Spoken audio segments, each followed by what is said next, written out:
సహజంగానే ఇప్పుడు ఇక్కడ కలిసిన వాళ్ళే చాలా మంది ఆస్పిరెంట్స్ వస్తారు, ఆశావాహులు ఉంటారు, వాళ్ళని సపోర్ట్ చేసే వాళ్ళు ఉంటారు. ఏ పార్టీలో అయినా ఉంటుంది. ఏ పార్టీకి అయితే ఎక్కువ బలం ఉందో, ఏ పార్టీలో అయితే ఎక్కువ మంది నాయకులు ఉన్నారో, డిమాండ్ ఉందో అక్కడ ఎక్కువ ఉంటుంది తాకిడి. అది రాకపోతే ఎత్తిపోయిన పార్టీ అయినట్టు.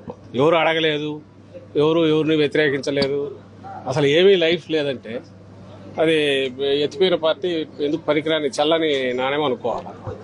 ఆ పార్టీ బాగా మంచి దీని మీద ఫామ్లో ఉంది.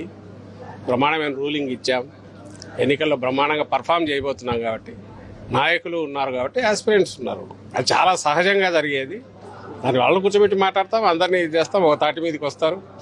అభ్యర్థులు ఎవరైతే వాళ్ళ తరఫున బ్రహ్మాండంగా పార్టీ తరఫున ప్రచారం చేస్తారు, బ్రహ్మాండమైన ఫలితాలు కూడా వస్తాయి. కాబట్టి దాని గురించి ఎవరు వరి కావాల్సిన అవసరంలా, ఏదో జరిగిపోతుందని దాన్ని ఇంటర్ప్రిట్ చేయాల్సిన అవసరం కూడా. సహజంగానే ఇప్పుడు ఇక్కడ కలిసిన వాళ్ళే చాలా మంది ఆస్పిరెంట్స్ వస్తారు, ఆశావాహులు ఉంటారు, వాళ్ళని సపోర్ట్ చేసే వాళ్ళు ఉంటారు. ఏ పార్టీలో అయినా ఉంటుంది. ఏ పార్టీకి అయితే ఎక్కువ బలం ఉందో, ఏ పార్టీలో అయితే ఎక్కువ మంది నాయకులు ఉన్నారో, డిమాండ్ ఉందో అక్కడ ఎక్కువ ఉంటుంది తాకిడి.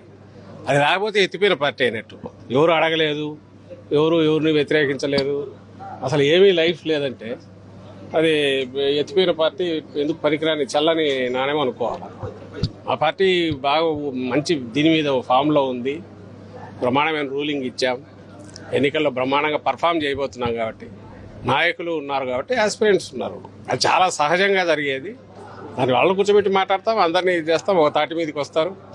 అభ్యర్థులు ఎవరైతే వాళ్ళ తరఫున బ్రహ్మాండంగా పార్టీ తరఫున ప్రచారం చేస్తారు, బ్రహ్మాండమైన ఫలితాలు కూడా వస్తాయి. కాబట్టి దాని గురించి ఎవరు వరి కావాల్సిన అవసరంలా, ఏదో జరిగిపోతుందని దాన్ని ఇంటర్ప్రిట్ చేయాల్సిన అవసరం కూడా.